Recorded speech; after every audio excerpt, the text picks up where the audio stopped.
Ayun mga ka-basic, bali ito na po yung output nung ginawa ko na fog light. Bali sa akin ayaw kong magbutas dito sa plastic, kaya dinikit ko na lang siya ganyan. So sa may manibela siya, ayan, pipindutin mo lang yan. Tapos yung mga wiring nya dito ko na lang kinabit. Ayan, naka-cable tie lang yan dyan. So hindi naman yan magso-short, nakabalot, saka naka-electrical tape. Ayan. So ngayon tatakpan ko na to. Ayan.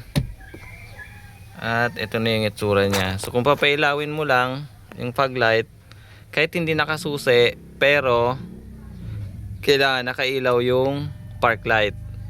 So pag nakailaw yung park light, kung napansin nyo, umiilaw na rin yung switch nung fog light natin. So ibig sabihin, kapag pinindot mo to, nag green, iilaw na yung fog light. Ayan. Turn off, turn on. So hindi mo siya malilimutan na naka-on, kasi kapag in-off mo na yung park light mo, mawawala na rin siya. Ayan. So kasabay siya sa pag-turn on ng fog light tsaka ng yung plate number light. Doon ko siya sinabay kasi meron naman talaga ditong fog light. Ayan.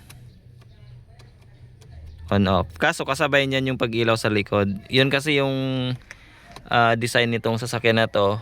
Maliban na lang doon sa mga sasakyan na meron ng fog light nung binili. Ayun, sana po ay may nahutunan kayo sa video na to mga ka-basics.